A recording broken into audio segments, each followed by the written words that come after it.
আচ্ছা, এখানে এই ধরনের সমস্যাগুলো আসার পিছনে অনেকে বলেন যে আমরা মাদ্রাসায় যে আরবিগুলো পড়ি সেগুলো কদিম আরবি, আর সংবাদ মাধ্যমে যেগুলো ব্যবহার হয় এগুলো জাদিদ আরবি। তো আসলে এই ধরনের মানে কদিম আরবি, জাদিদ আরবি মানে পুরাতন আরবি, নতুন আরবির এই ধরনের আলাদা কোনো বিন্যাস আছে কিনা বা এটার বাস্তবতা কতটুকু আচ্ছা, কি? এখন ভাষা তো পরিবর্তনশীল। জি। এটা তো আপনি জানেন, হুম। আমি জানি। ভাষা পরিবর্তনশীল। বাংলা ভাষার ক্ষেত্রেও আমরা এখন ২০২৬ সালে আছি। তো এখন যদি আমরা ৪০০ বছর, ৫০০ বছর আগের বাংলা ভাষায় যাই, দেখা যাবে যে বাংলা ভাষার ৫০০ বছরের আগের বাংলা আর এখনকার বাংলার মধ্যে যথেষ্ট অনেক ব্যবধান। আমরা ব্যবধান পাই। তো আরবি ভাষা এতটা হয়নি, এতটা ব্যবধান হয়নি। এটা কোরআনের মোজেজা যে ১৪০০ বছর আগে যে কোরআন নাজিল হয়েছে, বর্তমানে কোরআন পড়লে মনে হয় এটা যেন আধুনিক ভাষা। হুম। কোরআনের ক্ষেত্রে এটা হয়েছে, কিন্তু এই কোরআনের সমসাময়িক যে সমস্ত কবি সাহিত্যিকরা তারা ছিলেন, কবিতা লিখেছেন, বলেছেন, তাদের ভাষার ক্ষেত্রে আবার এটা প্রযোজ্য না। হুম। তাদেরটা আবার ওই জাহিলি যুগের পড়লে মনে হয় যে এটা জাহিলি যুগের। কিন্তু কোরআনটা মনে হয় যে এখন এটা আপডেট। ভাষাটা এরকম লাগে। তো আপনার তো ভাষা পরিবর্তনশীল। তো ভাষা পরিবর্তনশীল একজন জাহিলি যুগের লেখক বা কবি তিনি যেভাবে বলছেন, বর্তমান যুগের একজন লেখক বা কবি তিনি সেভাবে বলেন না, সেভাবে লেখেন না।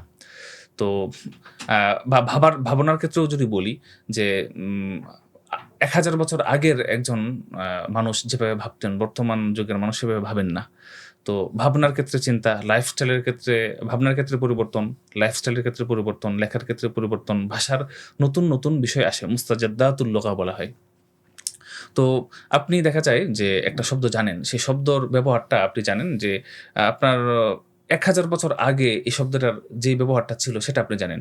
কিন্তু সময়ের সাথে, সাথে এটার নতুন, নতুন ব্যবহার এসেছে। সেই নতুন ব্যবহারটা সম্পর্কে অবগত হইলেন না। তাহলে আপনি তো এই ভাষার যে পরিবর্তনশীলতার সাথে আপনি নিজেকে মানাইলেন না।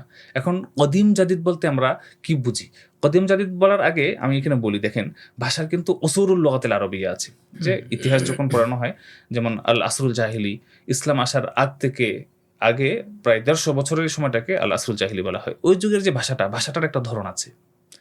ইসলাম আসার পরে ভাষাটার অন্যরকম একটা ধরন হয়ে গেছে।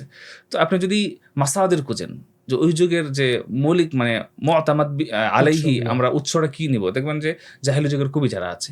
কিন্তু আপনি ইসলাম আসার পর থেকে আসরু সদরুল ইসলাম আল খিলাফাতুর রাশেদা, এই যুগটাতে দেখবেন যে ভাষার যেই উৎসটা এটা কোরআন এবং হাদিস। হুম। এর পরবর্তী তাহলে অনেক মানে ১৮০ ডিগ্রি পরিবর্তন হয়ে গেছে হ্যাঁ, এটা। উৎস পুরোপুরি পরিবর্তন পরিবর্তন হয়ে হয়ে গেল। গেছে। এরপরে আপনার আল খেলাফাতুল উমাবিয়্যা, আল খেলাফাতুল আব্বাসিয়্যা, এরপরে আছে আল আতরাক আল ওসমানিয়িন। প্রত্যেকের যুগেই ভাষার মধ্যে কিছু পরিবর্তন এসেছে।